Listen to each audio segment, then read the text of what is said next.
Bring in David Kotok.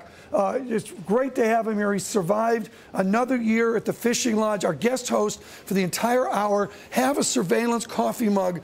Where's my Leans Lodge coffee mug? I will bring you a Leans Lodge coffee mug on the next trip. Good. They are getting inscribed now. Inscribed? Inscribed. To Tom Keene from Leans Lodge. Very good. We like that. Okay, David, here's a chart. The German stock market, out of nowhere. I love what they said. David Lutz over at Stifel Nicholas says, there's chatter in the market.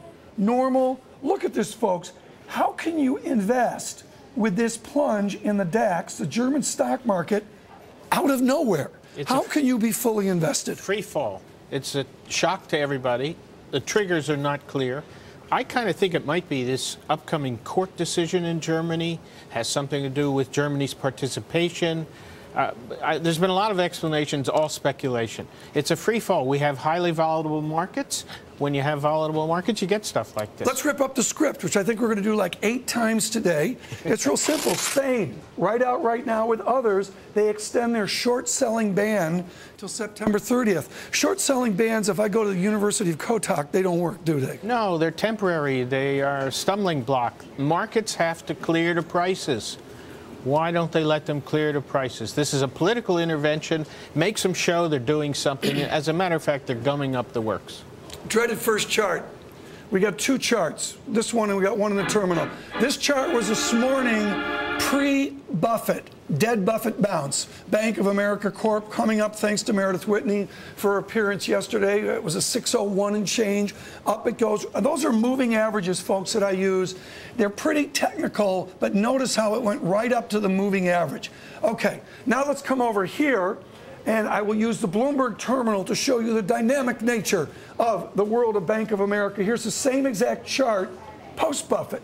Here we were, right up to the moving average. It's Chartapalooza, and we're bursting right through on a 6% preferred dividend. Why does Warren Buffett get a better deal than David Kotok? Well, I don't have $5 billion to put capital into a bank.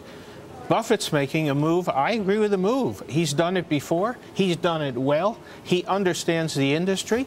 And now we have a situation where banks are cheap. If you think Bank of America is going under, you short it. If you think Bank of America survives, you got a call option at $7 or $8 on the bank. It's huge. You're fully invested, is that right? We are fully invested. Overweight the banks? And we're taking up the weight in financials for the first time in 4 years. Too big to fail? Medium size? Small banks? Yeah, well, a mix. ETFs? Mix, ETFs. Why should, stop there. Why should our viewers use ETFs and not buy shares in Bank of America that Charles Peabody, Meredith Whitney, Jeff Hart, and a cast of thousands loves? Tom Brown as well. If you're a single stock picker and you can do the work, buy the stock.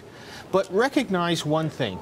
You have no informational advantage to anyone else in a stock. You either have a disadvantage because you don't know something somebody else picked up in the news and then it's public, in which case the ETF neutralizes that if you're willing to make the bet broader and be in the industry. Informational advantage. Rip up the script. Do the foreign exchange pros have an informational advantage over everybody with their IRA trying to make money on euro yen? They've got more information in a more timely way than the guy with the IRA who has a disadvantage because he cannot or she cannot follow 10,000 different things. No. France is extending their short sales. Pennsylvania going to extend their short sale soon? I don't know about Pennsylvania. I don't understand the short selling ban. That's a political event. Apple, we're going to touch on this. We're not going to beat this story to death, but I do want to focus on it. Okay, what is this chart? It needs explanation.